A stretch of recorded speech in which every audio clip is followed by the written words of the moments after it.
Gracias por su presencia en esta nueva sesión del Seminario Permanente de Estudios de Ciencia, Tecnología y Sociedad para el Análisis del Riesgo. Es parte de nuestro proyecto PAPID, que tiene el mismo título, Estudios de Ciencia y Tecnología para el Análisis del Riesgo. Es un seminario permanente que llevamos a cabo desde hace más de un año. Y bueno, pues arrancamos este semestre en septiembre con esta charla que queremos hacer también con el apoyo del PAPIME, Modelo de Aula Virtual Sociología Contemporánea, y por supuesto el Centro de Estudios Sociológicos de la Facultad de Ciencias Políticas y Sociales, y por supuesto la Facultad de Filosofía y Letras, de donde es nuestro proyecto PAPIT. Y el día de hoy vamos a presentar una charla virtual que titulamos Trayectorias y Subjetividades Científicas, a cargo del doctor César Guzmán Tobar, quien pues nos va a hacer una exposición importante, relevante sobre este tema. Y bueno, pues viene muy a cuenta también pues por toda la discusión que tenemos ahora en el ámbito de la vida pública de nuestro país, el tema de las prácticas científicas, el tema del Sistema Nacional de Ciencia e Investigación, y bueno, esta especie de apertura a la discusión de la vida pública de la ciencia y la tecnología en México. Y bueno, pues ustedes saben de qué estamos hablando. En algún momento haremos un seminario, una sesión del seminario sobre este tema en particular, que está discutiéndose de manera muy interesante. Pero bueno, más allá de qué posición asumamos respecto a este problema que tenemos en nuestro país, es importante pensar ciencia, es importante abrir a una discusión pública la ciencia y la tecnología, y por supuesto hablar de estas trayectorias, de estas subjetividades científicas de las que César seguramente nos va a ampliar en esta charla de hoy. Bueno, pues le doy la bienvenida. Muchas gracias por estar aquí. Y le doy las gracias también a Elena Pérez, que está por acá, de la Universidad Autónoma, quien nos va a ayudar a la moderación de esta charla. Y bueno, pues Elena, adelante, y gracias César por tu participación. Y bueno, pues me uno, igual que Edgar, primero que nada, pues a saludar a todos y a todas. Gracias por acompañarnos en nuestra sexta sesión del Seminario Permanente de Investigación de este año. Y bueno, el día de hoy tenemos el agrado de presentar esta interesante charla que nos va a dar el doctor Guzmán Tobar, que bueno, ya nos comentaba Edgar, se titula Las científicas. En específico, vamos a charlar sobre la investigación de enfermedades emergentes en la península de Yucatán, que es la investigación que está ahorita desarrollando el doctor César Guzmán Tobar. Bueno, él tiene un currículum bastante pues, interesante, ¿no? Él es licenciado en Sociología por la Universidad Nacional de Colombia, hizo su doctorado en Ciencias Sociales en el Flaxo, con especialización en Sociología, y bueno, él hizo una estancia postdoctoral, bueno, hizo, me parece que más de una estancia postdoctoral, dentro del Instituto de Investigaciones, donde empezó a trabajar, digamos, todos estos temas de prácticas y subjetividades científicas, ¿no? Entonces, él ya tiene, digamos, como bastante experiencia, no solo teórica, sino también metodológica en diversos ámbitos relacionados con estos temas. Y pues bueno, supongo que el día de hoy trae bastante. Vamos a ver qué está pensando el día de hoy, ¿no? Él actualmente es profesor asociado de tiempo completo en ES Mérida, ¿no? Aquí en la UNAM, en la Escuela Nacional de Estudios Superiores. Entonces, bueno, pues vamos a ver qué nos... todos por estar aquí. Y bueno, después de la charla vamos a abrir una sesión de... vamos también, pues, discutir y nutrir más la sesión. Y muchas gracias, César, y muchas gracias, Edgar, también pues, por él. Hola, buenos días a todos y todas. Pues primero que todo quiero agradecer a Edgar y a la invitación a participar en el seminario. Es un gusto para mí pues estos pinitos que he hecho en la investigación enfocado en estudios CTS. Y bueno, pues espero que la charla de hoy sea bastante amena y que compartir a gusto unos temas que a todos nos convocan el día de hoy, ¿no? Entonces, primero que todo, voy a cronómetro para no pasarme y luego voy a compartir la pantalla para la presentación que tengo de hoy. Bien. Bueno, pues como ya lo anunció, no, como lo anunció Elena, la charla que voy a presentar hoy, pues tiene como título Trayectorias y subjetividades científicas y subtítulo La investigación de enfermedades emergentes en la península de Yucatán, que es el proyecto que estoy desarrollando actualmente. Debo decir que es un proyecto que apenas va iniciando y pues con las cuestiones de la pandemia pues ha tenido digamos que un desarrollo bastante lento, entonces apenas voy a anunciar los primeros reflexiones teóricas sobre esto. Bien. Eh, Listo. El recorrido que quiero que hagamos en la presentación de hoy, pues primero que todo una breve historia de una trayectoria, o sea, de mi trayectoria. Cuando hablamos de trayectorias científicas, pues tenemos que hacer una especie de reflexividad acerca de cómo ha sido nuestra trayectoria también, ¿no? Y cómo se ha venido configurando. Entonces, primero quiero comentarles de dónde ha surgido esta inquietud por las trayectorias, las prácticas y sobre todo las subjetividades científicas.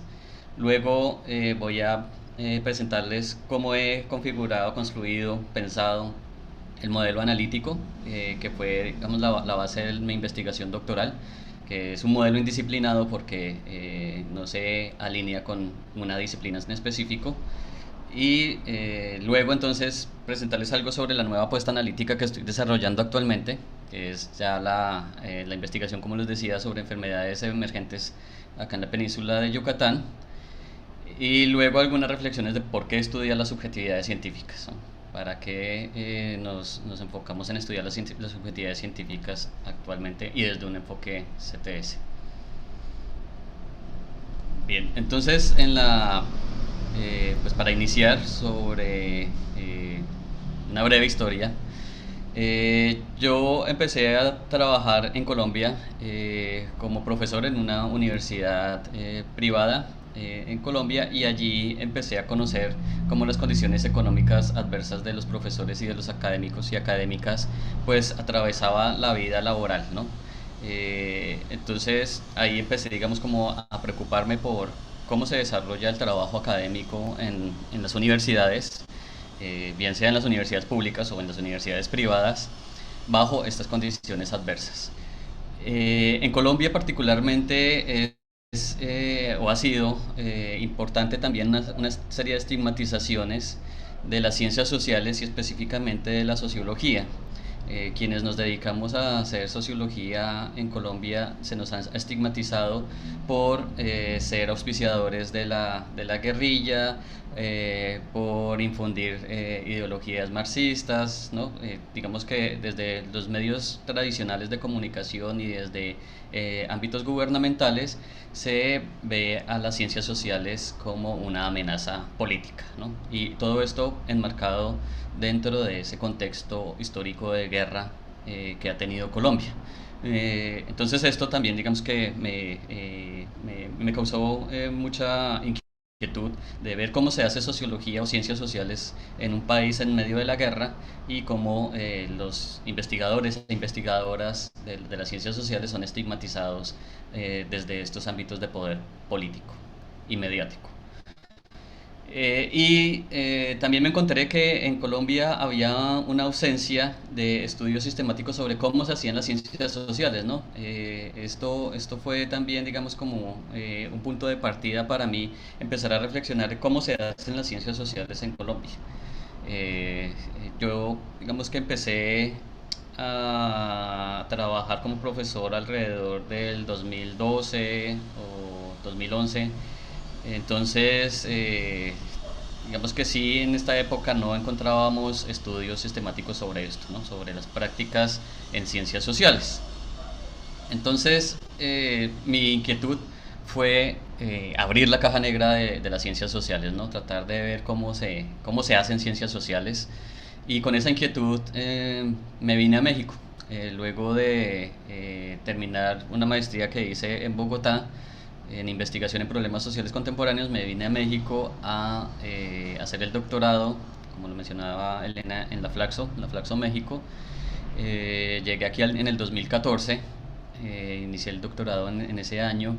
Y entonces me vine con esa inquietud, me vine con la inquietud de cómo se hace ciencias sociales en Colombia y bueno, y en el contexto latinoamericano, porque pues yo había, digamos que conocido y vivido las experiencias y el contexto colombiano, pero sabía que, digamos que en América Latina tenemos diferentes historias, historias de dictaduras, por ejemplo, que también impactan enormemente pues la manera de hacer ciencias y específicamente ciencias sociales. Entonces esa inquietud de abrir la caja negra la desarrollé a través de la investigación doctoral y bueno, y mi interés entonces era rastrear las trayectorias de los investigadores e investigadoras, analizar el sentido atribuido por estas personas que se dedican a las ciencias sociales sobre las experiencias que tienen a través de su labor como científicos y científicas y comprender algunas convergencias y divergencias en las prácticas tanto a nivel intergeneracional como a nivel internacional. En la investigación doctoral yo me enfoqué en tres países, Argentina, Colombia y México. Y entonces allí, digamos que quería ver cuáles eran esas diferencias y convergencias en las prácticas de los investigadores e investigadoras. Entonces, bueno, empecé a pensar cómo hacerle, ¿no? Cómo entrarle a esto de el rastreo de las trayectorias, a la identificación de las prácticas, a encontrar las diferencias, ¿no? Y empecé entonces a involucrarme ya con la bibliografía y con autores en estudios CTS, ¿no? En estudios sociales de la ciencia principalmente, pero también tuve algunos acercamientos, bueno, desde la sociología, como mi formación como sociólogo, y desde la antropología y la historia también, ¿no?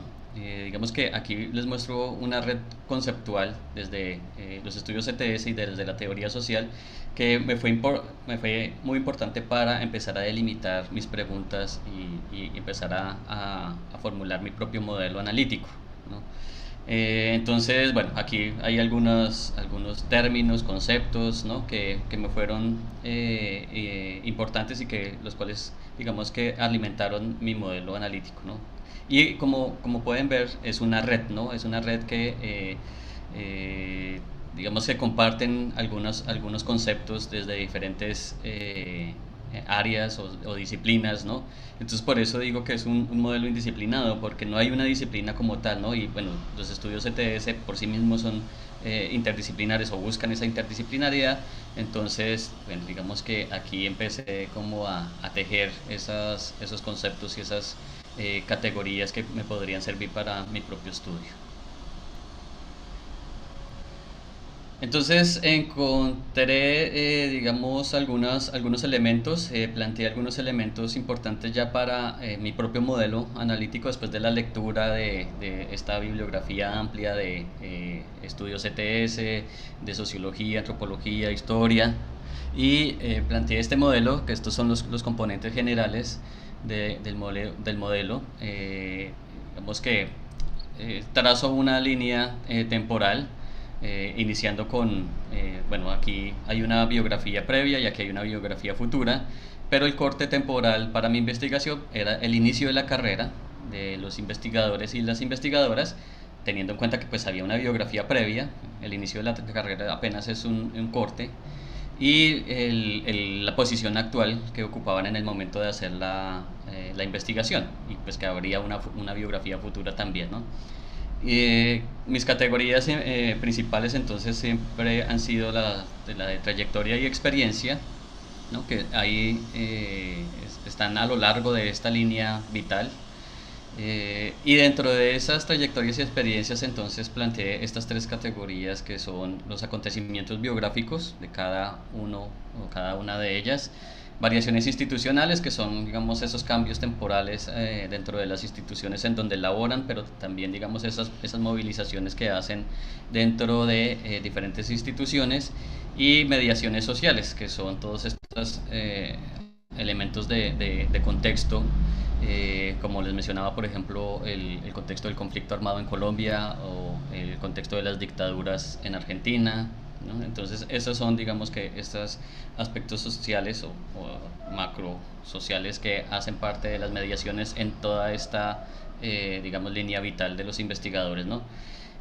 Aquí se ve, digamos, de manera lineal, pero esto, digamos, que es dinámico, se va moviendo, y para dar una idea más o menos de cómo es el dinamismo de esto, pues digamos que me baso o me apoyo en esta imagen del ADN para ver que las prácticas y las trayectorias van paralelas, ¿no? Están juntas a lo largo de la trayectoria vital, y que dentro de esas prácticas y esas trayectorias pues hay unas experiencias que, como decía hace un rato, le dan sentido a la labor de investigador, ¿no? Cada individuo le da un sentido específico a esas experiencias, pero esas experiencias no están aisladas, ¿no? Están dentro de unas mediaciones sociales, están dentro de unos entornos institucionales, y están obviamente también enmarcadas o digamos desplegadas más bien en unos acontecimientos biográficos que son importantes para cada investigador e investigadora, ¿no? Entonces, aquí esto se va moviendo, es dinámico, están conjuntas, ¿no? No se pueden separar las trayectorias de las prácticas, y por supuesto pues las experiencias tampoco están ligadas a esas trayectorias que se van recorriendo, y digamos que hay muchas trayectorias y prácticas de muchos investigadores e investigadoras que a veces confluyen, a veces no. Entonces, digamos que esta es una imagen que puede servir para entender cómo se analiza, o cómo yo he analizado esto de las prácticas, las trayectorias y las experiencias, ¿no? Y debo decir que estos tres elementos son los que me dan a mí digamos, la manera de entender cómo se van configurando las subjetividades, ¿no? Entonces, las subjetividades científicas tienen estos elementos, o yo las entiendo a partir de esta trilogía conceptual, y esto va cambiando a lo largo pues de esa carrera o de esa línea vital que les mostraba en la gráfica anterior. Bien, este es el modelo analítico. Aquí otra vez se ve de manera lineal, pero bueno, ya espero que con la imagen anterior podamos visualizar que no es de ninguna manera lineal, sino que hay bifurcaciones, hay bucles, ¿no? Y este modelo, el modelo analítico en sus componentes específicos, pues buscaba también ver entonces estas variables a nivel meso, a nivel micro, a nivel macro, ¿no? Como les decía hace un momento, estos elementos de contexto social que indudablemente influyen en las experiencias y en las subjetividades científicas, ¿no? Entonces acá tengo, bueno, hay algunas variables, hay algunas categorías, no voy a mencionarlas todas, simplemente es como para mostrarles cómo yo había pensado este modelo analítico en este primer momento de acercamiento de la pregunta por las subjetividades. Entonces, como les mencionaba, digamos, la primera investigación que hice bajo este modelo fue en ciencias sociales en los tres países, en México, Colombia y Argentina. Pero tal vez esto es una exageración, porque no tomé todo México, no tomé toda Argentina y no tomé todo Colombia, sino que me centré en investigadores sociales e investigadoras sociales en Ciudad de México, en Bogotá y en Buenos Aires, ¿no? Personas que estaban en este momento vinculadas a instituciones públicas o privadas, universidades, centros de investigación o institutos de investigación públicos o privados de estas tres ciudades, y que estaban, digamos, vinculados también al sistema nacional de ciencia y tecnología de cada uno de sus países, ¿no? Entonces, a través de este modelo, pues empecé a analizar, a rastrear esas trayectorias, esas prácticas de investigadores en estos 3 países, más específicamente en estas 3 ciudades. Luego, entonces, el modelo, como todo modelo, se debe poner a prueba, ¿no? Entonces, ya en las estancias postdoctorales que hice en el Instituto de Investigaciones Sociales de la UNAM, digamos que puse a prueba este modelo, pero ya no con investigadores sociales, sino con científicos y científicas de las áreas naturales, ¿no? De las ciencias naturales en general. Y entonces, este sí ya me concentré en México, en investigadores e investigadoras de México, y quise también tener alguna, digamos, variedad, si se puede decir así, de la región y de las características de las instituciones en donde estaban trabajando algunos de estos investigadores e investigadoras, ¿no? Entonces tenemos, por ejemplo, bueno, está el Centro del Agua para América Latina y el Caribe, que es un centro de investigación que está adscrito al TECNO Monterrey. Está el CIAT, que es un centro público de investigación del sistema de centros públicos de CONACYT. Está en Mazatlán, el Instituto de Biotecnología de la UNAM en Cuernavaca, el Instituto de Investigaciones Biomédicas también de la UNAM, que está en Ciudad de México, ahí dentro de CEU, y el Centro de Investigación Científica de Yucatán, que está acá en Mérida, que también es un centro público de investigación. Entonces, digamos que aquí utilicé más o menos el mismo modelo, ¿no?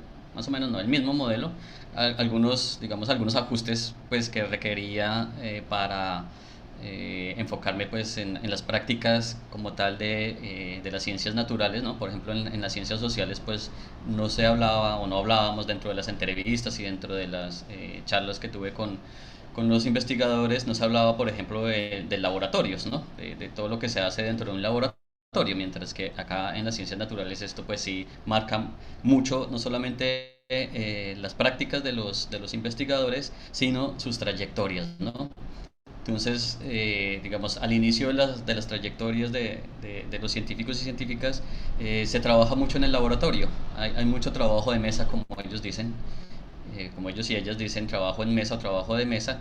Y a medida que su trayectoria va teniendo una gran amplitud, pues ese trabajo en mesa se va dejando de un lado y ya son, digamos, las nuevas generaciones o los técnicos de los laboratorios los que hacen este trabajo. Y ellos y ellas se dedican a otro tipo de actividades como la obtención de recursos, como la presentación de proyectos, como la participación en comités, ¿no?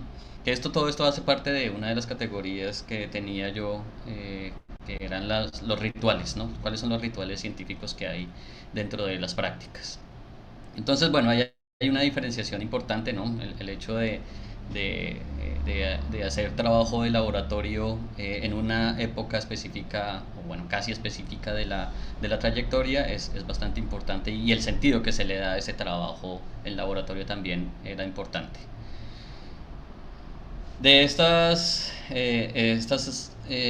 investigaciones, la investigación doctoral, pues se publicó el libro que titulé Senderos bifurcados, subjetividades convergentes, trayectorias y experiencias científicas de investigadores sociales en Argentina, Colombia y México.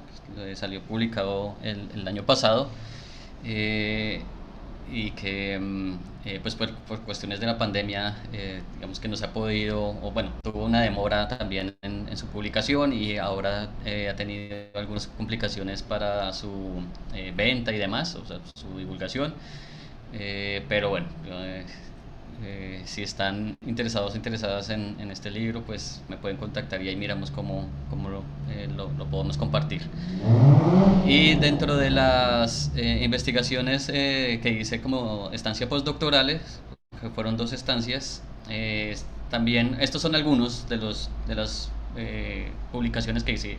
Hay otras más, pero bueno, digamos que estas me parecen importantes mencionarlas porque, por ejemplo, este libro que hicimos conjuntamente entre el Instituto de Investigaciones Sociales y la ENES Mérida, con varios colegas, y específicamente yo planteé la cuestión de la institucionalidad y la individualidad. Recuerden estas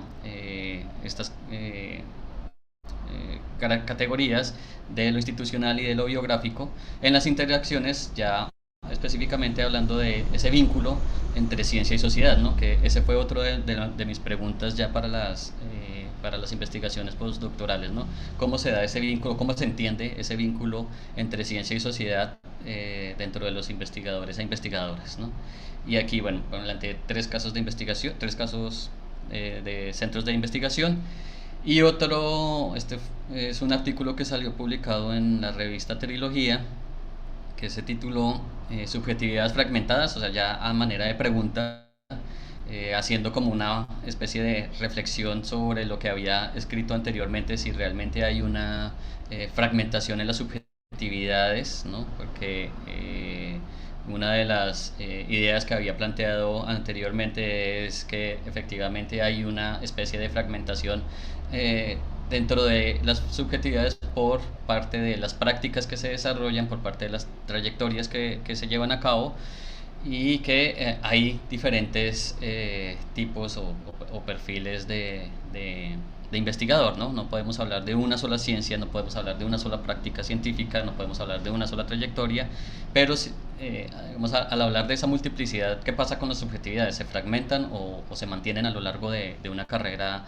científica, ¿no? Entonces era digamos, esa pregunta por la fragmentación, ¿no? Y identifiqué entonces perfiles y estilos de investigación, ¿no? en los 5 casos que les mostré anteriormente. Aquí entonces les muestro algunas de las ideas que surgieron de estas investigaciones, ¿no? La primera de ellas es que no hay linealidad en las trayectorias, ¿no? Eso es muy importante. Hay uno de los artículos que publiqué que no les mencioné acá. Tomo el caso de dos científicos, una científica y un científico.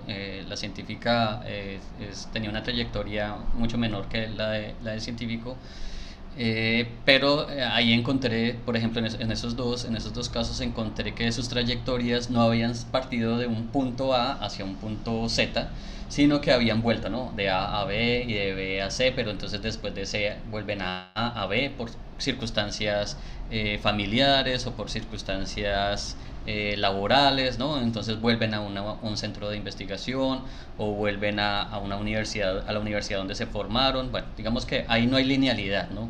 Y ese reencuentro con las instituciones, pues es un reencuentro también con cierto tipo de hacer ciencia, cierto tipo de líneas de investigación, cierta manera de concebir la cuestión epistemológica, ¿no? y también metodológica.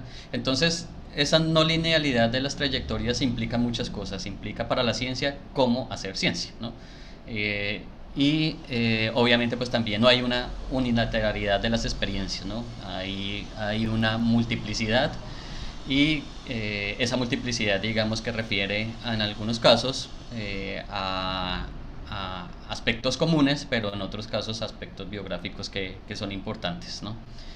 Pero lo más interesante de todo esto es que encontré que, bueno, no encontré, sino que pude evidenciar, ustedes ya pues lo saben, que las políticas públicas de ciencia, tecnología e innovación han sido diseñadas ignorando esto en todos los países, no solamente acá en México, sino que en todos los países las políticas se han planteado sin tener en cuenta las trayectorias y la multiplicidad de experiencias.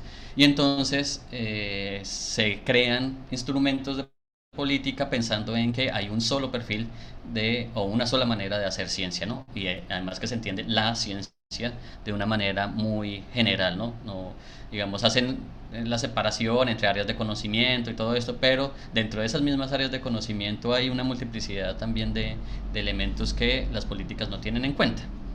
Y entonces, bueno, aquí esta es una frase que casi siempre repito, que es parafraseando a un sociólogo sociólogo que me gusta mucho, que es Gabriel Tarde, y lo parafraseo diciendo que sin multiplicidad la ciencia es lamentable, ¿no? Y esto es lo que sucede con las políticas de ciencia, tecnología e innovación, y también con algunas políticas institucionales, ¿no? Entienden la ciencia como una cuestión monolítica, ¿no? Y la despojan de esa multiplicidad que es inherente a ella. Y sobre el vínculo de ciencia-sociedad, también pude evidenciar que no tanto son las instituciones, sino son los sujetos, los investigadores y las investigadoras, quienes más movilizan esto del vínculo entre ciencia y sociedad, y lo hacen a partir de prácticas específicas que muchas veces son paralelas a sus, digamos, a sus tareas institucionales, ¿no? Entonces la tarea que siempre se pide, o digamos, lo que siempre toda institución pide son evidencias del trabajo que se hace a partir de publicaciones, ¿no?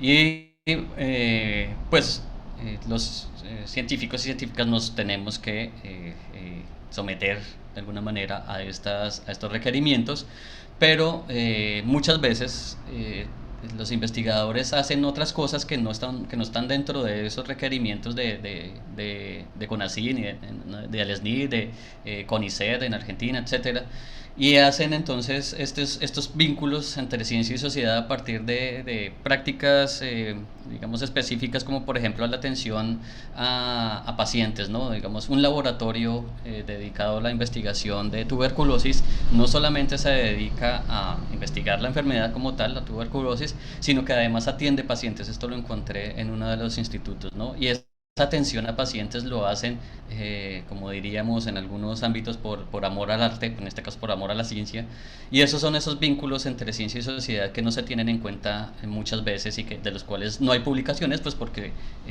se trata de salvarle muchas veces la vida a una persona, ¿no? O por lo menos minimizarle sus patologías, ¿no? Y eso lo hacen a través de la atención, que un laboratorio no tendría por qué hacerlo, pero algunas personas, algunos científicos, científicas lo hacen, ¿no? Y así varios casos, ¿no? Otro de los aspectos o elementos que pude encontrar es que no es posible pensar la producción de conocimientos al margen de lo biográfico, lo institucional y lo contextual. Esto es muy importante porque lo biográfico casi nunca se tiene en cuenta, ¿no? Y como les decía, las políticas de ciencia y tecnología, esto no aparece nunca, ¿no? Y cuáles son esos acontecimientos biográficos que marcan la trayectoria de los investigadores y las investigadoras es muy importante, ¿no? Los instrumentos están hechos para contabilizar productos, ¿no? Para contabilizar la producción científica a través de publicaciones y patentes, básicamente, pero no se tiene en cuenta que, por ejemplo, si hubo una crisis familiar o digamos una muerte de un ser querido cercano, pues es obvio, o bueno, casi obvio, que ese estado de crisis lo lleve a uno como persona, como ser humano, pues a tomarse un periodo de duelo, y que la producción o el trabajo que se hacía durante ese proceso de duelo pues se detenga, ¿no? Esto no le interesa a los instrumentos de la política de ciencia y tecnología, ¿no? Lo que interesa es que se demuestre que sí se trabajó durante el periodo evaluado. Pero bueno, digamos que la ciencia se hace en medio de todos estos elementos, ¿no? Lo institucional también pesa mucho. Los recursos que pueden haber, o la ausencia de recursos que pueden haber dentro de una institución, también son bastante importantes, porque por ejemplo se pueden detener proyectos de investigación al no poder acceder a los reactivos, ¿no? Cuando se pide un reactivo y llega 3 meses después, pues ya no tiene caso el reactivo, porque se necesitaba casi que inmediatamente para poder hacer un experimento, ¿no?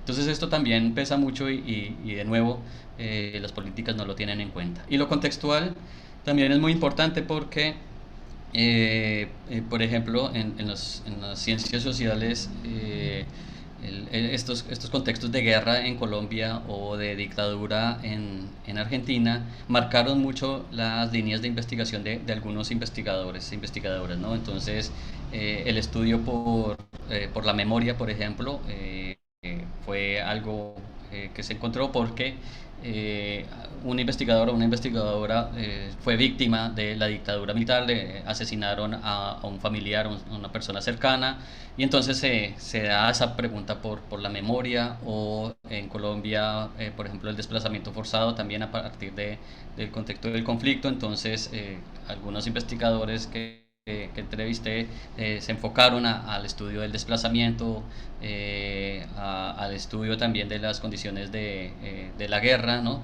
Pues porque habían sido víctimas directas de este contexto.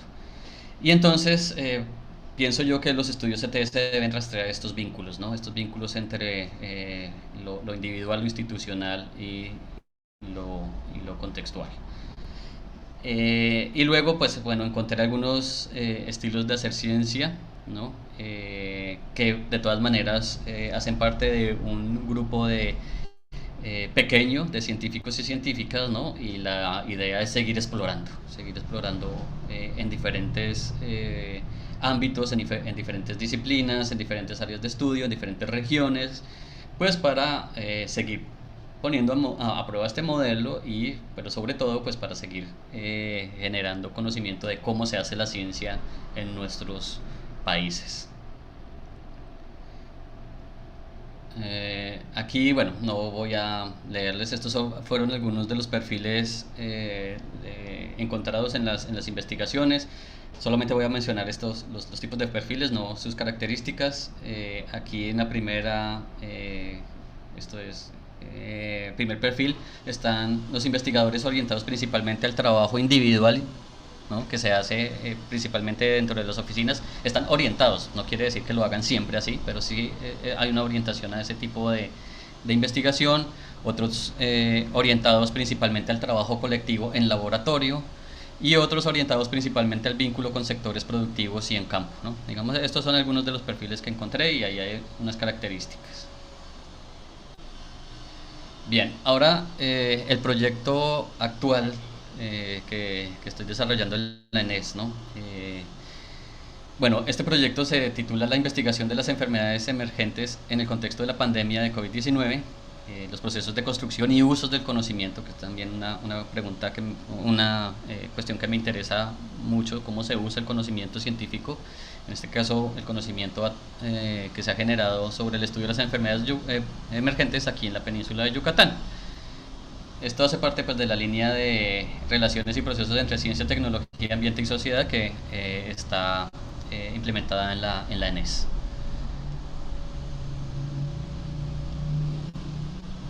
Bueno, entonces lo primero que debo decir es que esta pregunta o esta inquietud por las enfermedades emergentes pues me surgió a partir, pues obviamente, de la pandemia que estamos viviendo actualmente, ¿no? Y de toda esa cacofonía mediática que surgió junto con la pandemia, ¿no? Entonces, primero, pues el descubrimiento de un nuevo coronavirus, ¿no? Los coronavirus existen y hay muchos coronavirus, ¿no? Pero entonces descubrieron este nuevo coronavirus SARS-CoV-2, y entonces empieza la movilización casi mundial de qué se trata este nuevo virus, ¿no? Y entonces luego entonces están este debate por los respiradores, ¿no? Los respiradores artificiales, de cómo se podían construir rápidamente y económicamente estos respiradores para ayudar a las personas que habían adquirido el virus. Luego está toda la información con la cual nos bombardearon sobre las mutaciones del virus, ¿no? Luego encontrar estos héroes y heroínas de la pandemia, bueno, aquí el caso de la madre, la vacuna contra el COVID, ¿no? Aquí me recuerda mucho a esta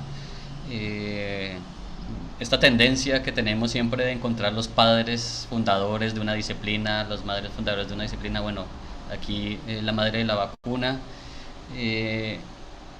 y luego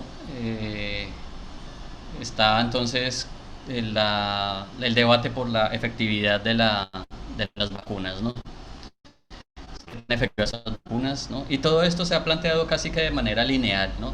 Desde el descubrimiento del virus hasta la efectividad de la vacuna ha tenido como un tratamiento lineal, buscando virólogos, infectólogos, ¿no? Se les entrevista, se les pide su opinión, se buscan los resultados, bueno, qué vacunas se crearon, ¿no? Cuál es la efectividad de esas vacunas, pero veo yo que hay una ausencia allí, y es cómo se hizo todo esto, cómo se descubrió el murciélago, iba a decir, cómo se descubrió el virus y cómo se está poniendo, o por qué se está poniendo en duda la efectividad, cuáles son los mecanismos, las prácticas que hay allí para poder decir que una vacuna es más efectiva que otra, ¿no? El porcentaje de biotech es más alto que el de la Pfizer o el de AstraZeneca, bueno, etcétera, ¿no? Allí hay un vacío, ¿no? Los medios de comunicación nos bombardean con estos resultados porque es que esto responde a esa noción epistémica de la ciencia, ¿no? Y la ciencia como una sola, la ciencia como resultado, ¿no? La ciencia como producto, pero no las ciencias como proceso. Entonces los medios de comunicación y muchos gobiernos o representantes de los gobiernos caen en esto de plantear una sola ciencia que debe salvar el mundo. Son las promesas, ¿no? las promesas científicas de las que habla Kramer, y se queda en el pasillo entonces el cómo se hacen las ciencias, cómo se hacen las investigaciones, que refiere obviamente a las prácticas, ¿no? Y entonces pone la ciencia entre la pandemia y la audiencia, ¿no? Esto es lo que veo que ha sucedido con esta actual pandemia de COVID-19. Y de allí surgió entonces esa pregunta o esa inquietud sobre las investigaciones en enfermedades emergentes, ¿no? Entonces, si antes me quise abrir, mi ideal era abrir la caja negra de las ciencias sociales, ahora quisiera ver un poco o abrir un poco la caja negra de las investigaciones sobre enfermedades emergentes, y específicamente pues acá en Yucatán, ¿no? Y rápidamente, pues las enfermedades emergentes se entienden como padecimientos relacionados a nuevos agentes, virus, bacterias, hongos, etcétera, como a enfermedades con factores causales ya conocidos, ¿no? Pero que recientemente han adquirido un carácter pandémico. O sea, las enfermedades emergentes se entienden también como esas enfermedades que ya están allí, presentes, que se han descubierto, pero que por una variedad de factores climáticos, sociales, culturales, biológicos, adquieren este carácter epidémico, ¿no? Y se convierten en una amenaza para una cierta región. Como por ejemplo, bueno, aquí voy a poner algunas de las enfermedades emergentes: Zika, influenza, chikungunya, ébola, dengue, gripe aviar, SIDA, Chagas, hepatitis, y bueno, pues el gran protagonista de nuestro tiempo, que es COVID-19, ¿no? Entonces vamos a ver, o bueno, mi interés es ver cómo se están estudiando estas enfermedades, abriendo, o bajo la noción de abrir la caja negra, y no buscando solamente los resultados, sino los procesos. Y bueno, pues hacer este tipo de investigación indudablemente requiere incluir la variable pandemia, ¿no? Cómo se han investigado, por ejemplo, las enfermedades como la hepatitis o el dengue, ¿no? En medio de la pandemia, ¿no? Porque ha sido, digamos, también un quiebre importante, un hito, un acontecimiento, que la pandemia ha generado transformaciones en las prácticas científicas, ¿no? Y entonces encontramos que hay presiones sociales por la aceleración de resultados, y esta cuestión de la aceleración también me ha preocupado en los últimos años. Hace un par de años me estoy preguntando por esta cuestión de la aceleración en los procesos de investigación. Entonces hay una presión por los resultados, ¿no? Recordemos que el interés es encontrar resultados, pero no entender los procesos. En la mayoría de los casos, ¿no? Hay obviamente excepcionalidades. Pero entonces encontramos obstáculos en las burocracias, luego está en dificultad e imposibilidad de hacer el trabajo de campo, ¿no? Pero también se pide la continuidad en los procesos de evaluación, ¿no? Y es estas condiciones específicas o estos factores específicos que les mencionaba dentro de las políticas de ciencia y tecnología que no tienen en cuenta estas fluctuaciones de las trayectorias o estos obstáculos que pueden tener las prácticas científicas, ¿no?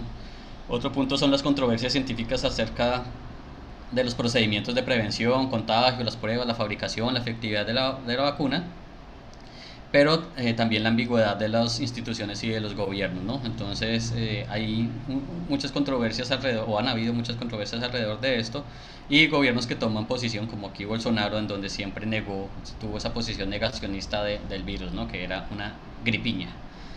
Bien, y bueno, luego las investigaciones sobre COVID-19 de diferentes ciencias, ¿no? Si hay negación o minimización de la pandemia, como Bolsonaro, o qué tipo de... Se me acabó el tiempo. Bueno, voy a probarme unos minuticos más. Sí, adelante, adelante. ¿Desde qué diferentes ciencias se están haciendo investigaciones de COVID-19, si es que las hay acá en Yucatán? Y bueno, estas son algunas preguntas que planteo ya como formalmente, digamos, para la investigación, ¿no? Esta investigación apenas se está iniciando y como les comentaba hace un momento, pues ha tenido también algunas complicaciones por la misma pandemia. Los investigadores pues no están yendo a sus laboratorios, están en una especie de prácticas entre paréntesis, ¿no? Entre paréntesis quiere decir que no están ni en el laboratorio ni en trabajo de campo. Bueno, aunque ya están haciendo algunas actividades afuera, pero es ese entre paréntesis que tiene que continuar las ciencias tienen que continuar haciéndose, pero de diferente manera, ¿no? Y entonces pues esta investigación pues digamos que busca también comprender eso. Y bueno, la pregunta es entonces de qué manera la pandemia ha orientado o afectado las subjetividades, ¿no? Estas subjetividades entendidas como experiencias, como prácticas y como trayectorias dentro de pues, la península de Yucatán, específicamente aquellos y aquellas que estudian las enfermedades emergentes o que han venido estudiando las enfermedades emergentes. Y aquí tengo entonces algunas también preguntas subsidiarias que son cuáles son los desafíos comunes, que esto es un concepto que han desarrollado Danilo Martuchelli y Katia Araujo. Son dos sociólogos que han digamos, encontrado o se han querido comprender cuáles son los desafíos comunes dentro de la sociedad chilena, y aquí digamos que yo retomo esta idea de los desafíos comunes para entenderlos en la producción de conocimientos científicos. También cómo se concibe esta relación entre ciencia básica y ciencia aplicada, que definitivamente ha sido muy importante. En las investigaciones anteriores fue muy importante esa diferenciación entre ciencia básica y ciencia aplicada. Aquí en el estudio de las enfermedades emergentes quiero ver qué tan marcada es esa diferenciación. Hasta el momento lo poco que he podido ver es que no es tan marcada en esta área de conocimiento.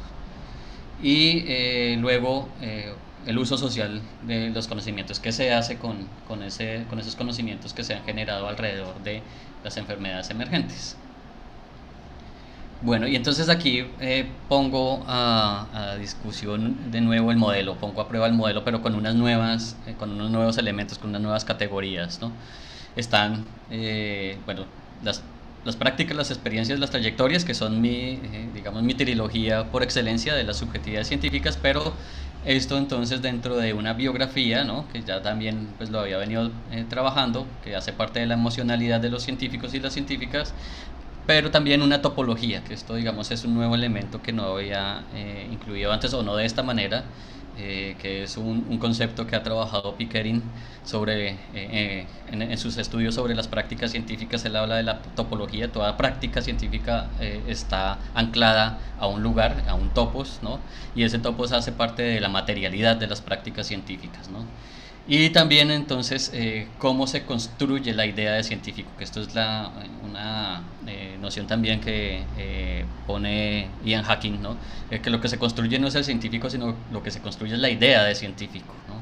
Es esa construcción social de la idea de científico. Y entonces esa construcción está marcada por los organismos nacionales de ciencia y tecnología. Bueno, en el caso que yo había estudiado es el de CONICET en Argentina, Colciencias en Colombia y CONACYT acá en México, ¿no? Entonces son los organismos de ciencia y tecnología los que marcan una pauta importante de qué tipo de científicos son los que se deben construir o los que se deben formar. Pero también están entonces las universidades, los centros y los institutos de investigación, ¿no? Que es allí en donde está toda esta materialidad de las prácticas, de las trayectorias y las experiencias científicas.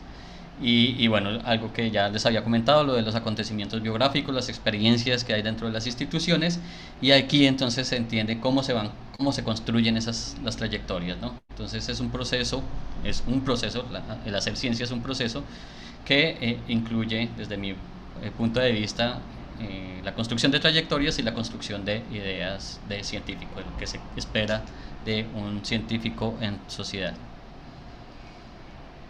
Esta es la apuesta metodológica, que aquí también incluí algo que no había hecho antes de información cuantitativa. Quiero hacer una especie de una base de datos en donde podamos identificar quiénes y en dónde están haciendo investigación sobre enfermedades emergentes acá en Yucatán.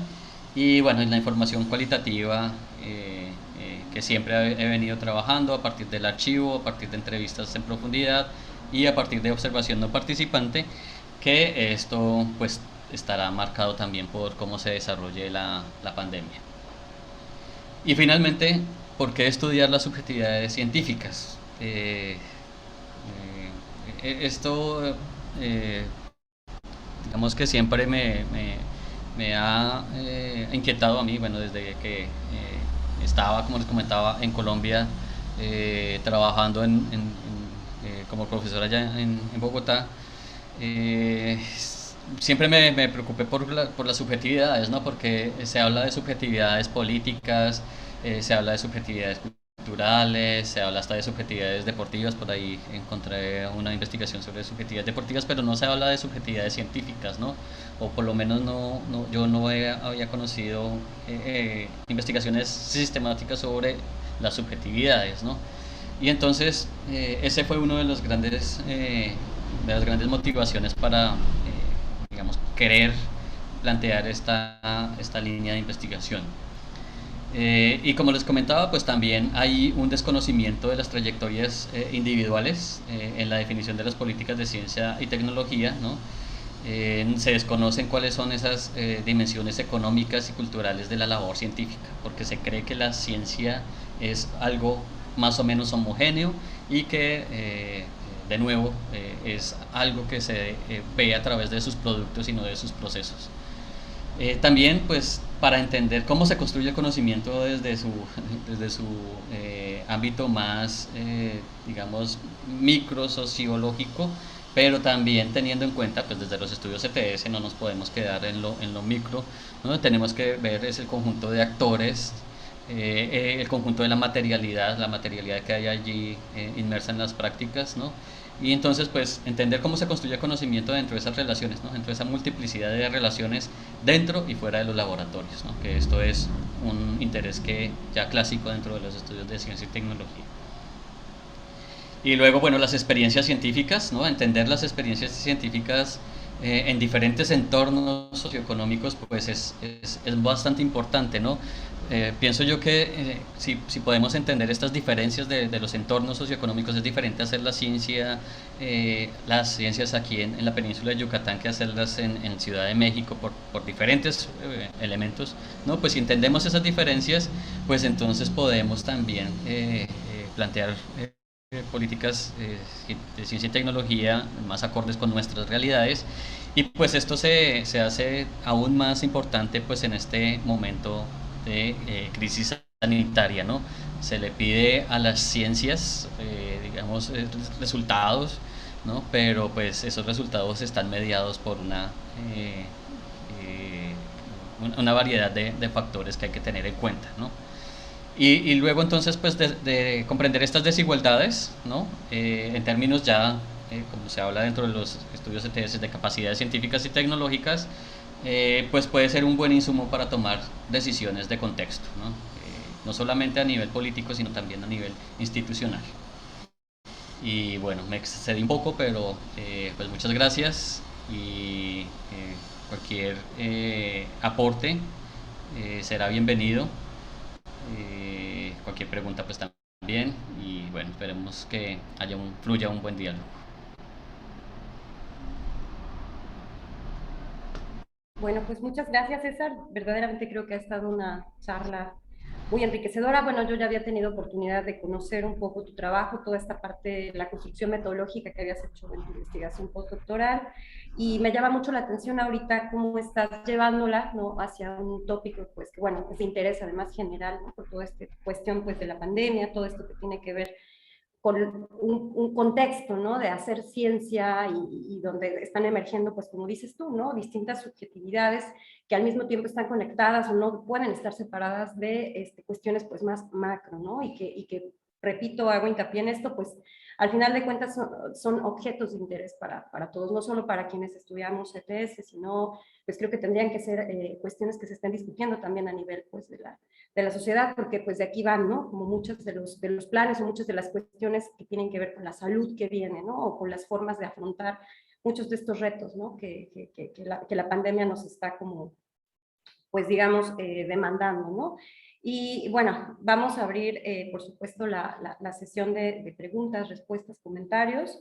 Yo nada más quisiera, no me voy a extender, un poquito, si, igual yo creo que si gustas tomar nota y a lo mejor puedes después hacer una intervención, o no sé cómo te quede mejor a ti, una intervención general y responder o comentar a lo que se te diga, o te gustaría ir como una por una, o cómo te gustaría hacer. Creo que para aprovechar el tiempo, sí, algún bloque de preguntas y vamos dialogando sobre ellas, ¿no? Mejor. Perfecto, perfecto.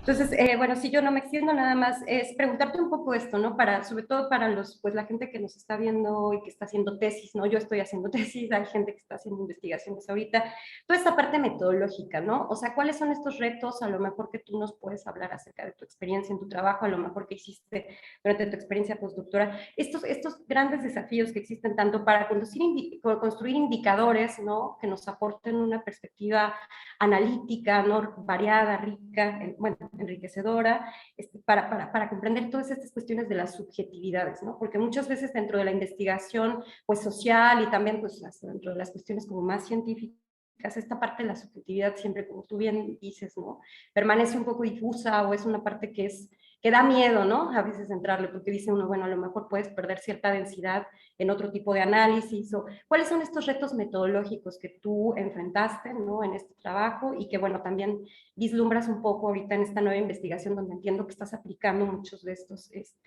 tipologías o de estas como conceptos que ya traías, ¿no?, hasta tipos ideales con los que ya habías estado trabajando. Yo nada más sería como un poquito si nos podrías aportar un poco más sobre esto, sobre tu experiencia, y bueno, abrimos la sesión, si te parece bien. Si hay manitas levantadas. Ya tenemos aquí una de David Sánchez. David sí, Sánchez, no, David Chávez, perdón. No sé si hay alguien más. Hola, ¿qué tal? Buenas tardes ya, justo.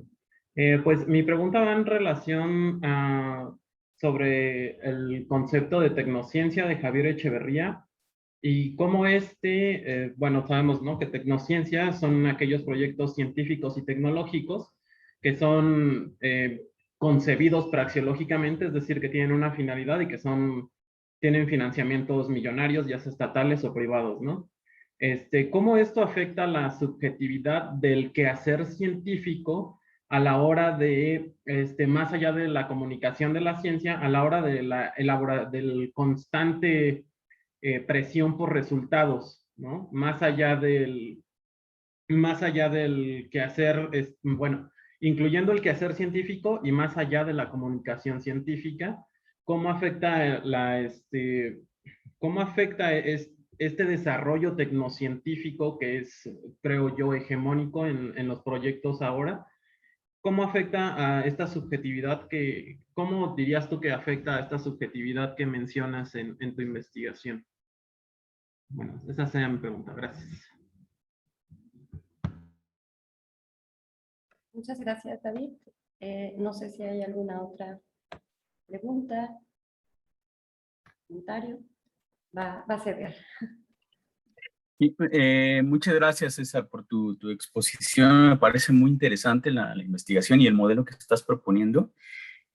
Yo tengo, bueno, habiendo dicho esto, me parece muy interesante. Yo tengo dos preguntas que plantearte y una, a ver qué te parece, nomás como para abrir un poquito la polémica, pero sí me interesa mucho tener tu opinión. La primera pregunta es, ¿qué lugar ocupa la dimensión política en tu modelo de análisis centrado en la relación biografía, institución, contexto? Es un modelo que me parece muy interesante, pero ¿dónde está esta dimensión política, la racionalidad política? Y la segunda pregunta es, ¿consideras que para diseñar políticas públicas en ciencia y tecnología se debe considerar la multiplicidad de trayectorias y subjetividades científicas, por lo que entendí? Es decir, los modelos actuales de política pública en México, por ejemplo, no contemplan, ¿no? Tú señalas, no contemplan esta multiplicidad de trayectorias, estilos, prácticas y subjetividades. Por tanto, habría que tomarlas en cuenta al diseñar, ¿no?, estas políticas públicas en ciencia y tecnología. Pero ¿cómo se podría lograr? Porque sabemos, ¿no?, desde una perspectiva de la teoría política, la ciencia política y la sociología, entre otras, que al diseñar una política pública desde el Estado, ¿no?, pues tienes que hacer una suerte de planeación, programación, proyección, que tiene que ser transversal y más o menos estandarizada y homogénea. ¿Cómo se podría considerar toda esta multiplicidad al diseñarla desde el gobierno que representa al Estado, digamos, ¿no? Me parece una observación, una sugerencia muy interesante la que planteas, pero sí lo veo un reto muy alto para el diseño de política pública, pero ¿qué piensas? Y bueno, la otra, esa nada más como para provocar y abrir un poquito de boca. ¿Qué comentario preliminar, sin que te comprometas mucho, qué comentario preliminar te merece este debate público actual sobre los 31 científicos investigados por la Fiscalía General de la República? Así nomás lo dejo, ¿no? Así muy neutral la pregunta, ¿no? Aparentemente muy neutral. Gracias, César.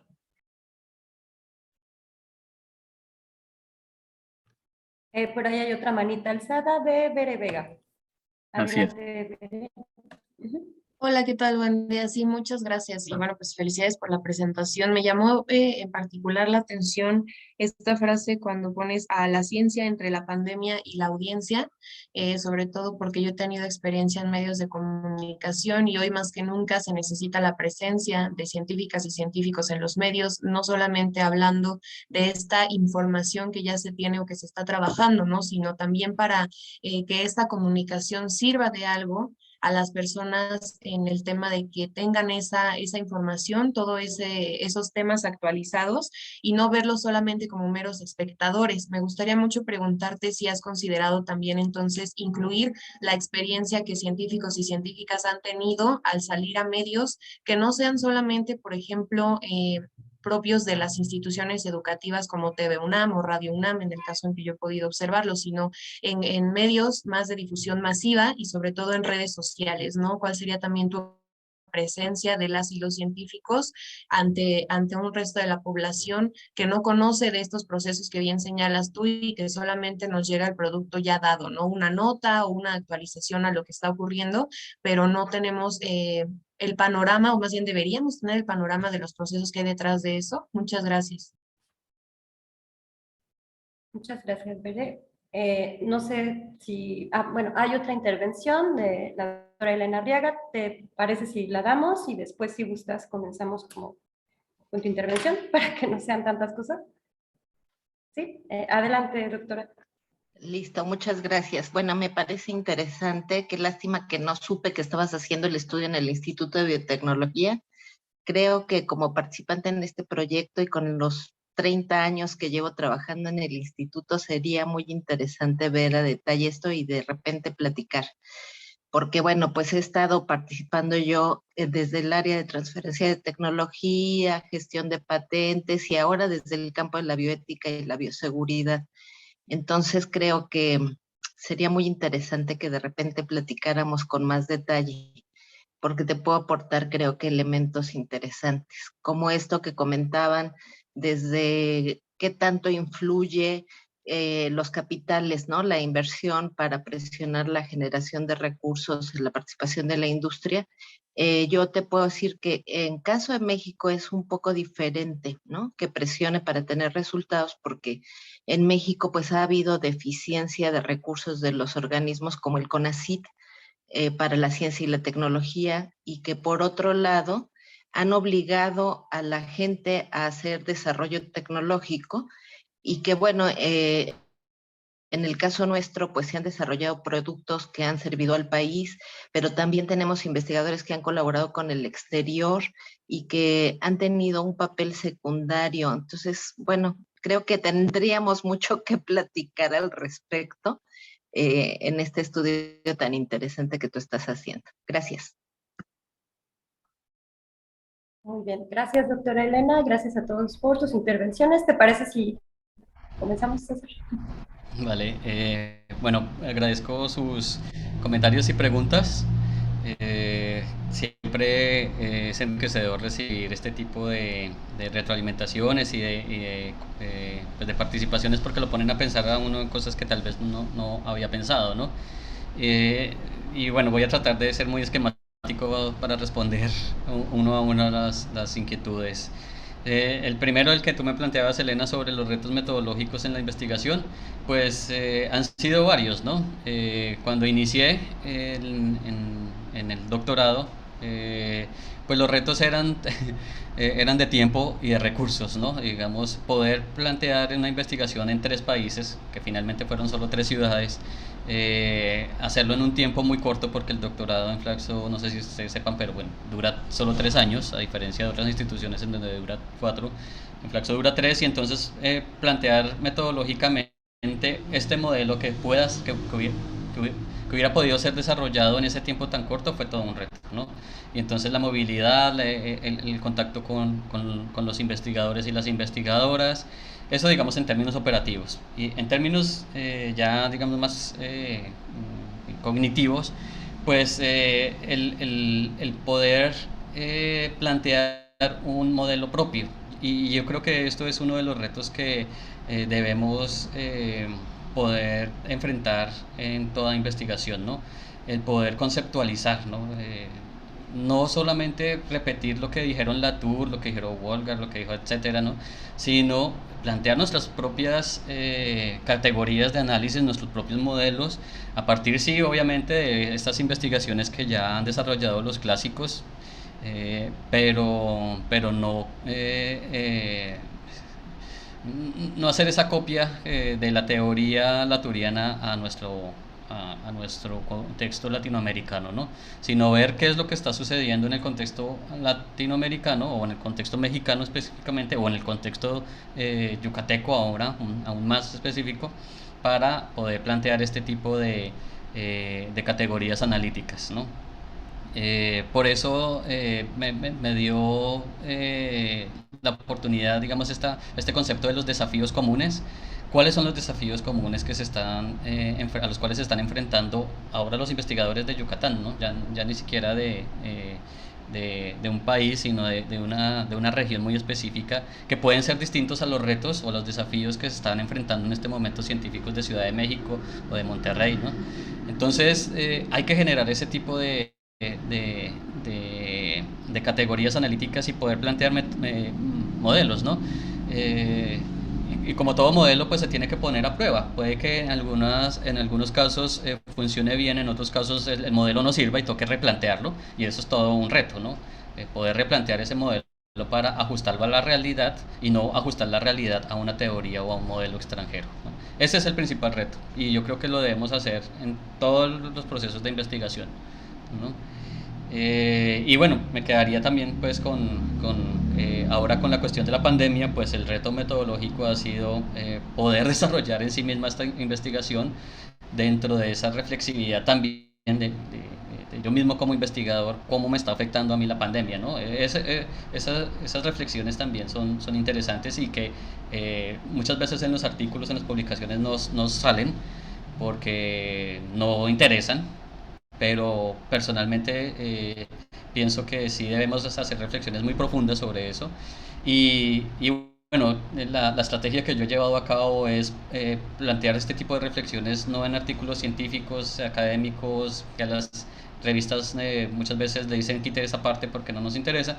Entonces lo publico en blogs, ¿no? Por ejemplo en el blog del Instituto de Investigaciones Sociales, ahora lo haré también en la ENES, donde son reflexiones que sirven mucho y que nos ayudan a comprender cómo se lleva a cabo la práctica científica o las prácticas científicas, ¿no? Entonces esos son retos que ahí tenemos. Y luego lo que me preguntaba o lo que nos preguntaba David sobre la tecnociencia, bueno, yo no estoy tan casado con ese término o concepto de Echeverría de tecnociencia, porque me he encontrado, por lo menos en los casos que yo he analizado, que los científicos y científicas no piensan en términos de tecnociencia. Los científicos y científicas piensan en términos o de ciencia básica o ciencia aplicada, pero ellos no piensan en términos de tecnociencia. Tal vez Echeverría pues vio en Europa, en España, digamos estos desarrollos, o bueno, a nivel global, pero si ustedes dialogan con científicos y científicas, ellos piensan en cómo generar conocimiento a partir de un proyecto de investigación que sea ya bien para una patente o para un artículo publicado o para algún congreso o para empezar a desarrollar algún tipo de vacuna, ¿no?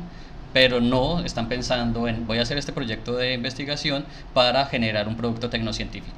Eso, por lo menos en las áreas que yo he estudiado, que es casi siempre biomedicina, biotecnología, bueno, ahora con la cuestión de enfermedades emergentes, entonces hay virólogos, infectólogos, entomólogos, ¿no? No piensan en esos términos. Entonces aquí viene de nuevo, ¿de qué nos sirve el concepto de tecnociencia para estos casos específicos? Puede que en otros casos que yo no haya visto sí esté muy arraigada esta idea de la tecnociencia, ¿no? Y eso puede afectar las subjetividades, ¿no? Bueno, tenemos que plantearnos un gran megaproyecto en donde se genere un producto tecnocientífico. Bueno, digamos que ahí hay otro tipo de prácticas y tienen que haber otro tipo de preguntas y de metodologías a desarrollar y de organización de la ciencia, ¿no? Richard Whitley ha hablado mucho sobre cómo se organiza la organización social de las ciencias, la organización social e intelectual de las ciencias, ¿no? Pues generar un producto tecnocientífico pues requiere otro tipo de organización social e intelectual diferente a la que a los grupos o los investigadores con los que yo he conversado y charlado. Y esto me remite a lo que también mencionaba Elena en el IBT, ¿no? Allí hay una gran variedad, o sea, el IBT es un instituto, digamos, muy con mucha capacidad de desarrollo científico y tecnológico. Hay casos de investigadores que, digamos, han dado, voy a decirlo así, han dado ese salto hacia la generación de spin-off, ¿no? Entonces, una investigación que inició como investigación básica termina en un producto biotecnológico, ¿no? De aplicación biotecnológica, ¿no? Entonces, se comercializa este producto y bueno, digamos que allá hay otro tipo de perfiles y eso es lo que uno puede encontrar dentro de una misma institución. Y el IBT creo que es uno de los institutos por excelencia en donde uno puede encontrar estos diferentes tipos de perfiles, ¿no? Aunque se esté trabajando dentro de la biotecnología, hay una variedad de perfiles allí en donde algunos científicos y científicas se enfocan más al área de ciencia básica y otros, como los que les acabo de comentar, ya llevan, digamos, tienen alguna experiencia en generar productos biotecnológicos para, por ejemplo,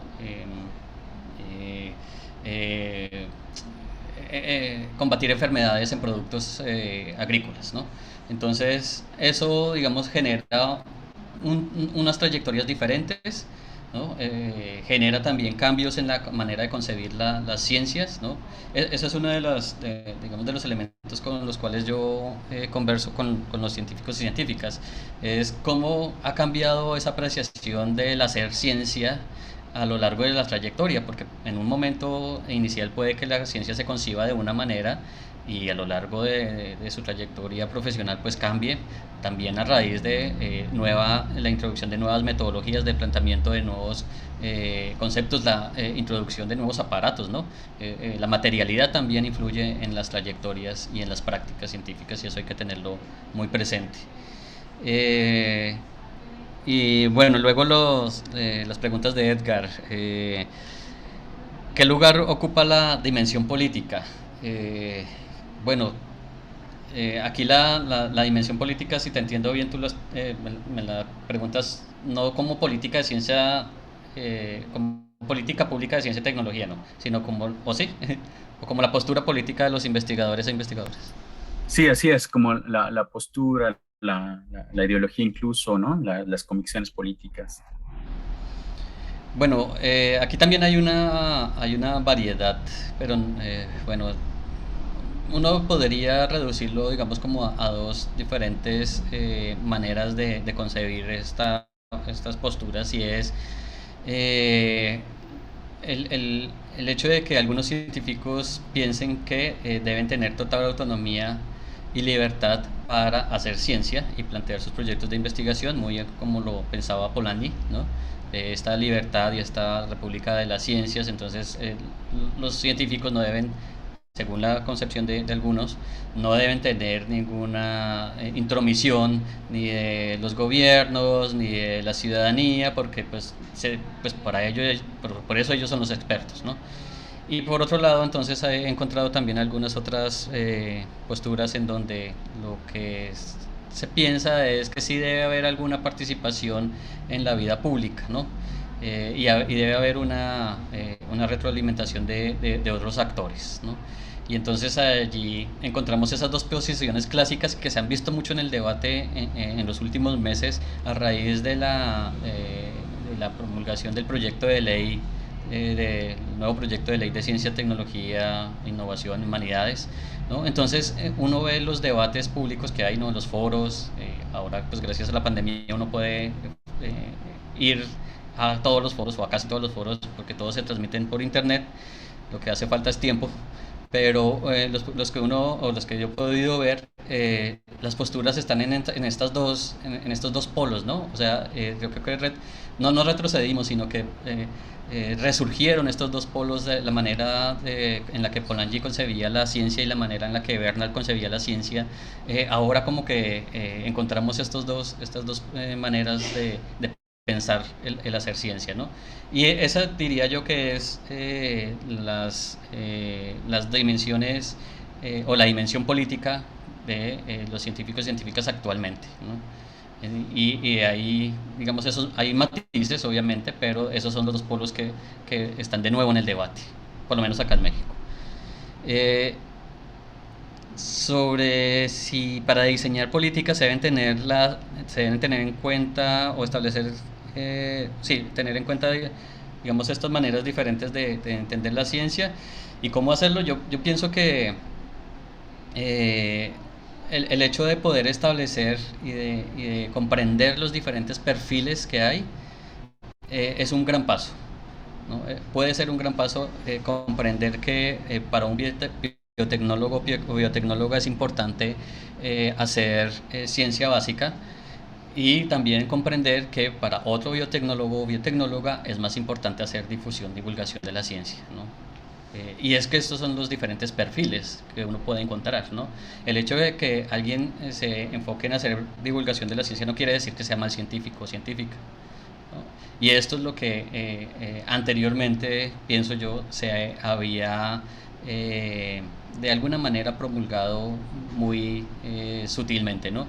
Aquel que hace difusión o divulgación de la ciencia es alguien que no le gusta hacer trabajo en laboratorio, ¿no? Y esto es falso.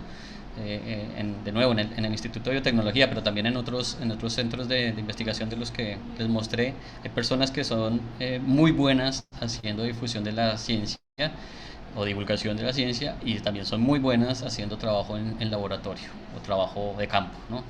Entonces, aquí son las diferentes orientaciones de las maneras de hacer ciencia, las diferentes orientaciones de las prácticas científicas, ¿no? Y yo pienso que las políticas deberían plantear este abanico de posibilidades y evaluar esos diferentes perfiles. Y yo me considero como un buen divulgador de la ciencia, pues entonces que me valgan mi trabajo como divulgador de la ciencia, sin dejar de lado pues el trabajo en laboratorio y demás, ¿no? Si alguien se considera muy bueno haciendo patentes, pues entonces que se pueda evaluar de esa manera, haciendo patentes, y cómo las patentes pues pueden llegar luego a productos tecnológicos, ¿no? Y así, si me considero un muy buen escritor de libros, porque me interesa, digamos, estas investigaciones que se pueden relatar a través de libros y no a través de artículos, entonces pues que me evalúen de esa manera y que me valga igual que vale el divulgar ciencia, ¿no? O sea, aquí tiene que haber no, lo que hay es una estandarización, y lo que debe haber más bien es una multiplicidad, pero sin una jerarquización de cuál perfil es mejor que otro, porque todos los perfiles contribuyen finalmente, ¿no? Tanto a la ciencia como a la sociedad, ¿no? Entonces debe haber esa multiplicidad, entender esa multiplicidad de perfiles y no jerarquizarlos. Pienso yo que ese es un primer paso. Ya después cómo se hace y eso, bueno, eso ya digamos que sería otro momento de discusión. Y bueno, el comentario sobre los 31 científicos me pones en un gran aprieto por cuestiones, ahora sí, de la política, ya no científica, sino migratoria. A mí, como extranjero, no me permiten referirme a cuestiones de gobierno. Entonces, sí, totalmente. lo podemos hablar luego con una cerveza o personalmente. Sí, totalmente comprensible. Gracias, obviamente César. yo tengo ahí mis reservas, y sí pienso que, como lo ha mencionado el rector de la UNAM, el doctor Graue, es una exageración, pero bueno, no voy a referirme mucho más allá de eso. Y veré la ciencia entre la pandemia y la audiencia, y que si hay participación y presencia de científicos en medios alternativos, bueno, aún no lo sé, con los que yo estoy iniciando apenas a hacer contacto, ¿no? Todavía no hemos llegado como a esa indagación de, bueno, cómo ellos están difundiendo sus propias investigaciones, más allá de decir o de pronunciar algunos productos, o de enumerar algunos productos, ¿no? Como la pandemia, digamos, o más bien como el proyecto de investigación que yo estoy desarrollando ahora inició en medio de la pandemia, pues todavía no podría decir cuál es la participación de estos científicos y científicas en estos medios alternativos, o cómo están haciendo esta comunicación pública de la ciencia, ¿no? Pero es una pregunta que sí tengo presente para indagar, ¿no? Entonces, pues veré, perdóname, pero no tengo todavía una respuesta. Tal vez en un año ya podría decir algo sobre ello.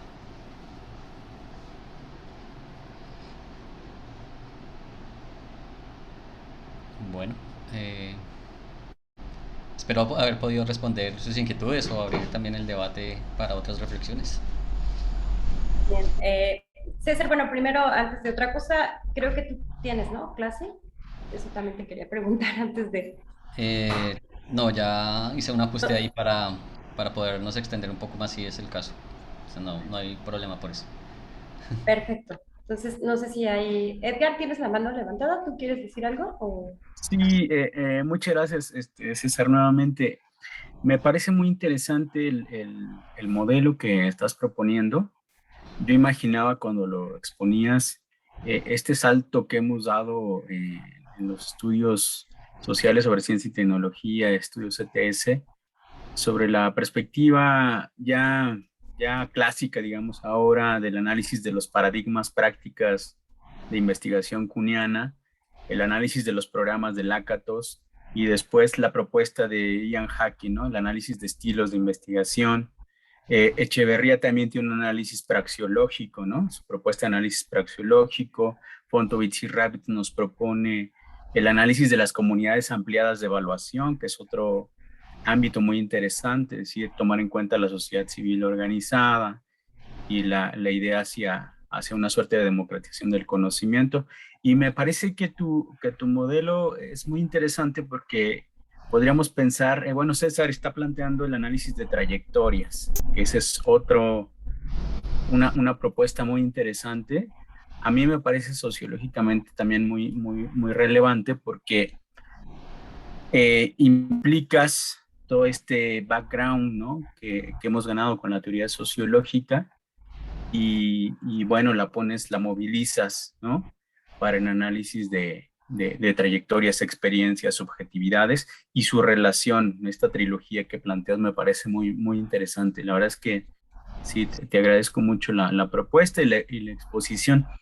Este, también, como ya te lo había comentado, pues quisiera invitarte posteriormente a que te sumes con nosotros en el seminario y poder ahí hacer algunos trabajos en conjunto. Sería muy interesante también para nutrir nuestro proyecto.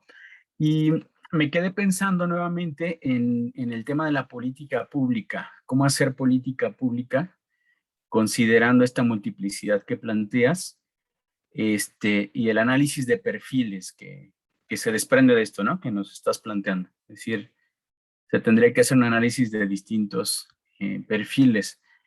Estoy pensando entonces que, por ejemplo, en el CONACYT tendría que haber una suerte de área, departamento, ¿no? Que trate de establecer este análisis de perfiles y que tal vez los comités de evaluación que están seccionados por campos ahora, pues tendrían que abrirse al análisis más fino, ¿no?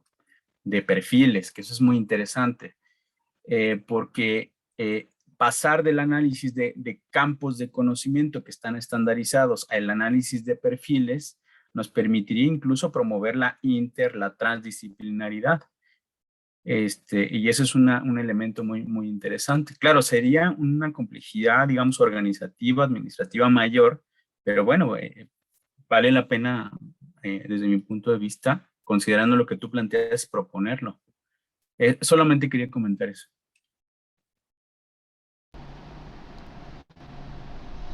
Muy bien, pues muchas gracias, Edgar. No sé si hay alguna otra inquietud, alguna otra pregunta, intervención. No sé si en Facebook alguien está también por ahí.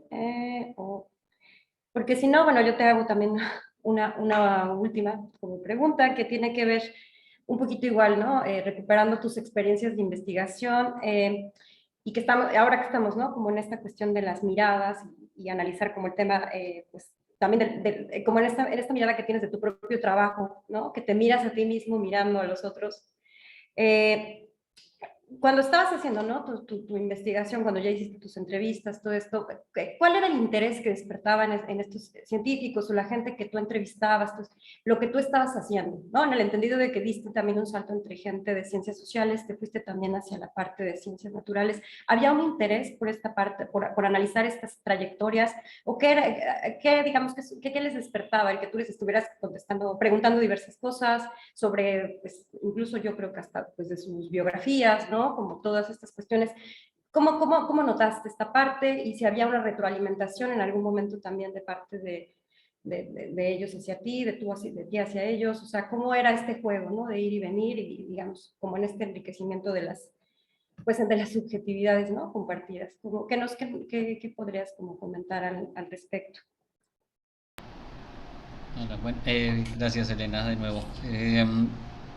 Pues mira que ha sido una experiencia bastante satisfactoria hasta el momento, tanto en las ciencias sociales como en las ciencias naturales, ¿no? Cuando empiezo a contactar a los investigadores e investigadoras, a comentarles sobre de qué se trata la investigación, porque una primera entrevista y luego porque poder ir a, o la posibilidad de ir a un laboratorio, de conocer el laboratorio, bueno, antes de la pandemia, conocer los laboratorios donde trabajan.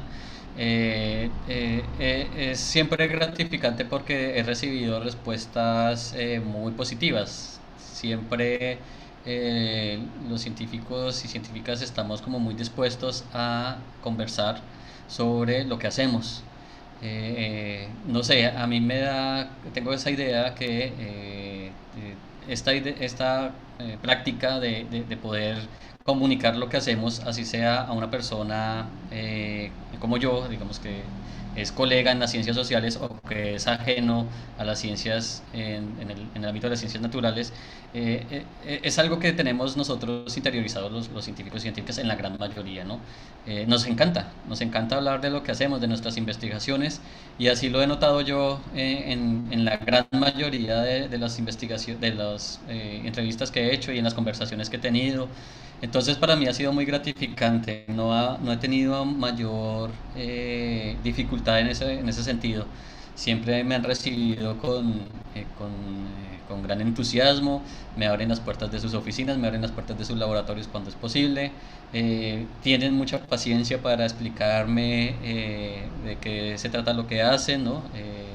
Me toca a mí también, por supuesto, ponerme a leer sobre algunos temas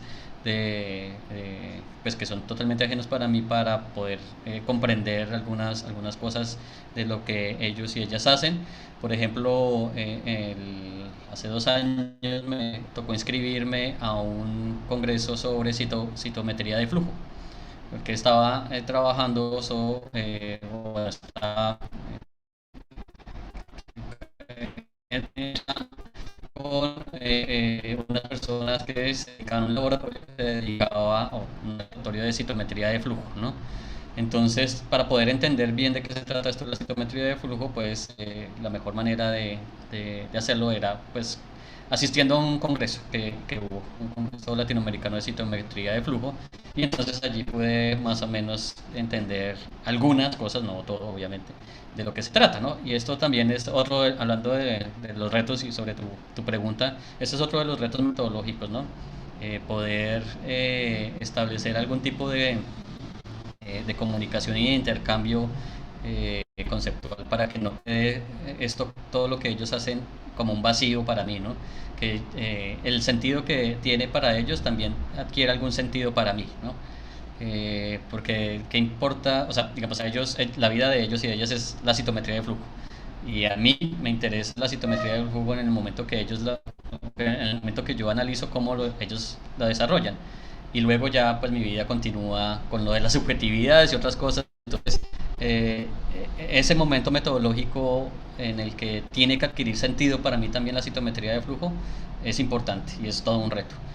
Y el otro reto, ahora que estoy pensando sobre los retos, es de la otra vía, ¿no? De tratar de hacer lo más sencillo posible todo esto que les he comentado, para que la cuestión de las subjetividades científicas no sea entendida como una cosa por allá etérea, metafilosófica, ¿no? Sino que ellos y ellas la entiendan como parte de su cotidianidad, ¿no? Y que lo que yo quiero comprender es eso, cómo se construye conocimiento a partir de esas cotidianidades, esas prácticas, y eso pues está, digamos, enmarcado dentro de esto que conocemos nosotros como una subjetividad, ¿no? Y que esas subjetividades van cambiando.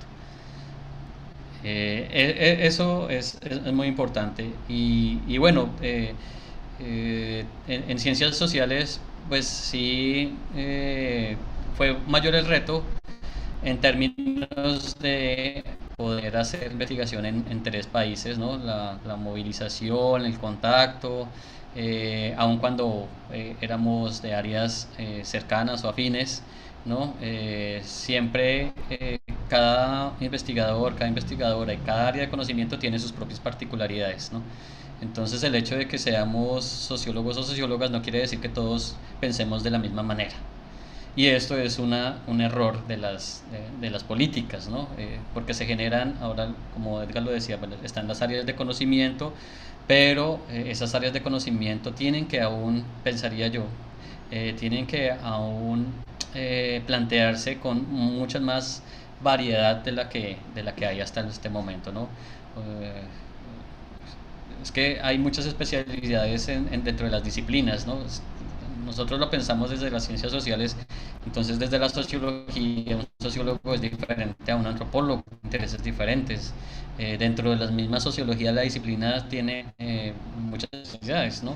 La sociología de la ciencia, la sociología de la religión, la sociología de la cultura, ¿no? Entonces, a los antropólogos les encanta escribir libros, a nosotros los sociólogos también, pero digamos que estos diferentes perfiles no se tienen en cuenta dentro de las políticas y los instrumentos de evaluación, ¿no?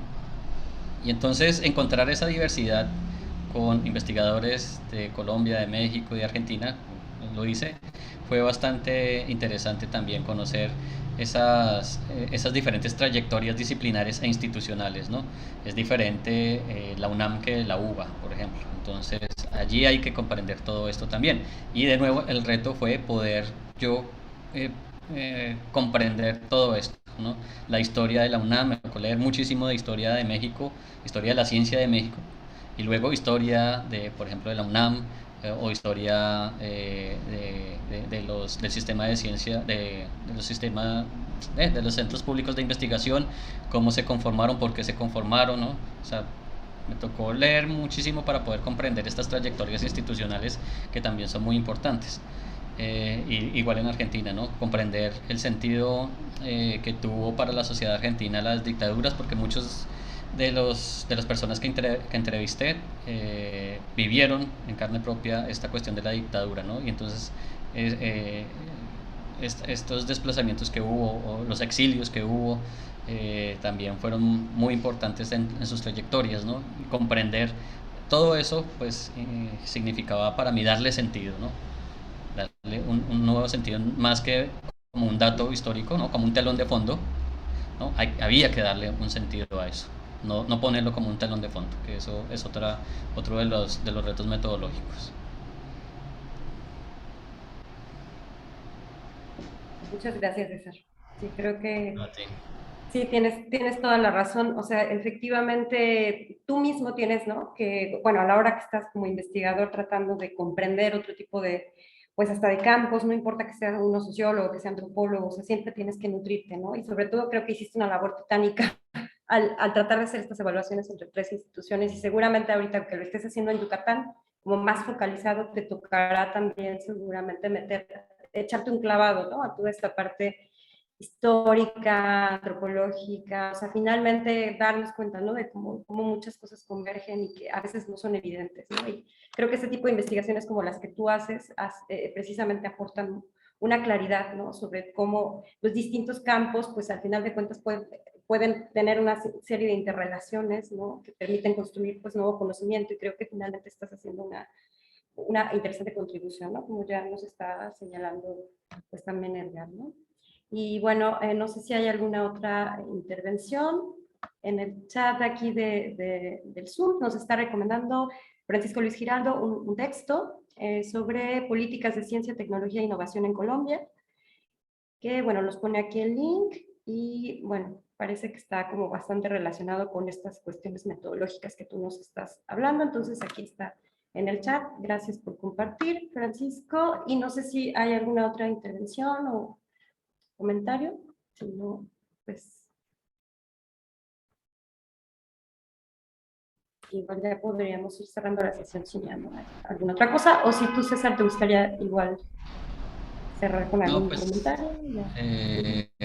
No, finalmente pues agradecerles el espacio, la participación, las preguntas, los comentarios, aunque todas,